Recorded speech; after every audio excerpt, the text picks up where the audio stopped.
the time has come, the walrus said. Stage 4, we're getting ever closer to the castle. As you can see, we're going to be ascending a tower and then approaching a boss. No mini-boss in the middle this time, but there'll be more throughout the game, I think. Ooh, look at those guys coming from the wall. That's kind of gruesome. And then we have these guys with swords here. They're returning skeletons from 3, I believe. They might have been in 2 as well, but I hardly ever replay 2, so I'm not entirely sure. Why did those specific notes remind me of Crash Bandicoot? So it reminded me of like Crash Bandicoot 1 in some of those like tricky platforming stages.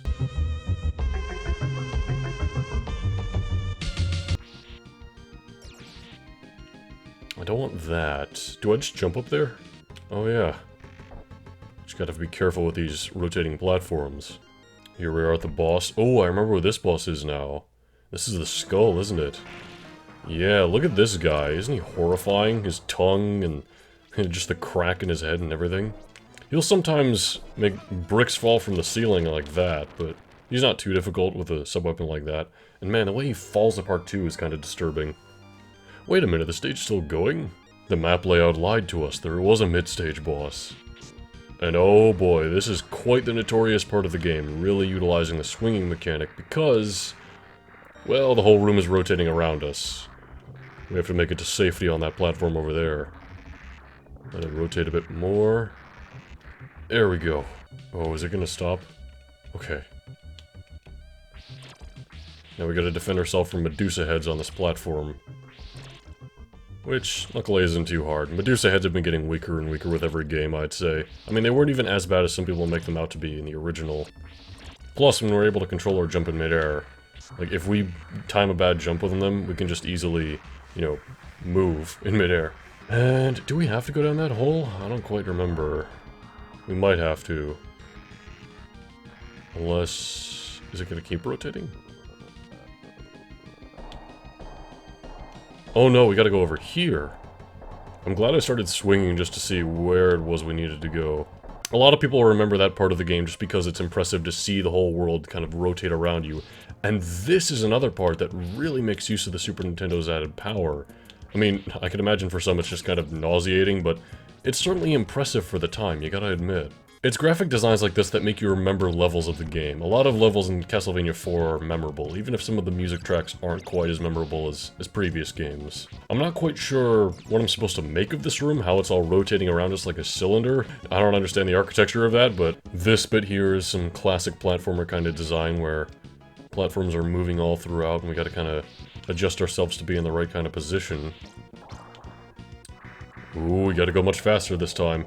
Go, Simon, go! Go, Simon, go! Go, go, go! Ooh! Ooh, more food. It's always such a pleasure when you find food in a candle. Now there's a lot more reason, because even if we're really full on ammo and we really don't care about points, there's still a reason to break some candles, you might get some food. It makes a lot of the gameplay a bit more satisfying, you know? Ooh, ooh!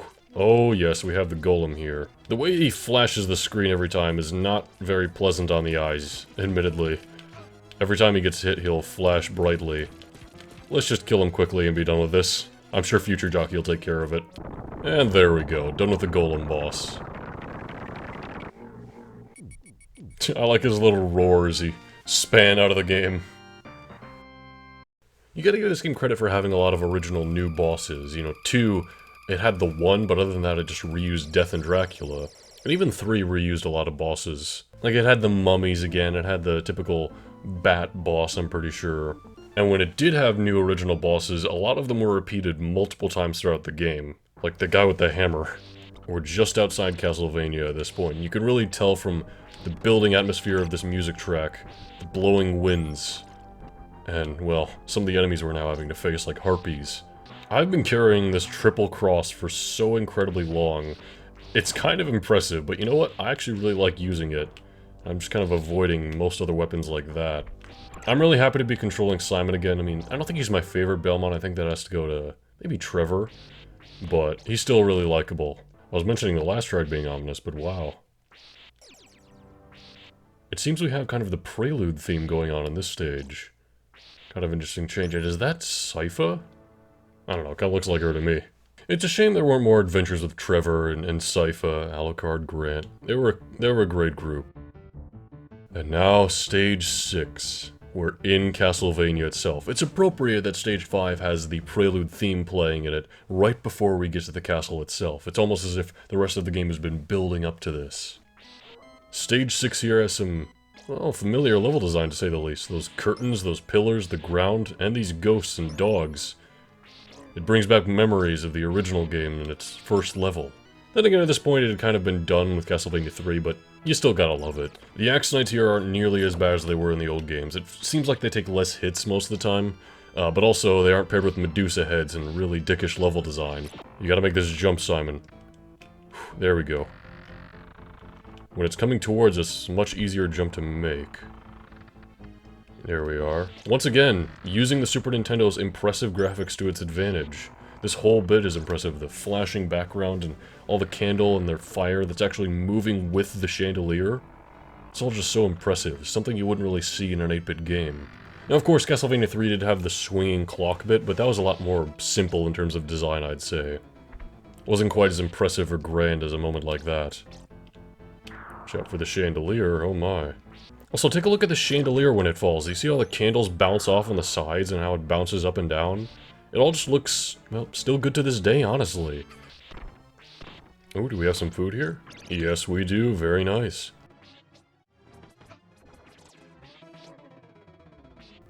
Wow, more food, like a couple of seconds later. They are really generous in this game, aren't they? We haven't even died yet and we're 6 stages in. You know, with orchestral pieces like this, as well as a lot of the atmospheric ones we had earlier in the game, it seems like they're leaning more towards a realistic and horrific, epic kind of adventure, whereas the last one's a lot more focused on, like, action and excitement. I don't want these hands to grab me. I'm gonna duck. What is with that hologram guy there? Oh, I see. I forgot about this entirely, but when that guy grabs me, the hologram skeleton comes up and gets me too. Ah, I'm being attacked by a table! A 1-up.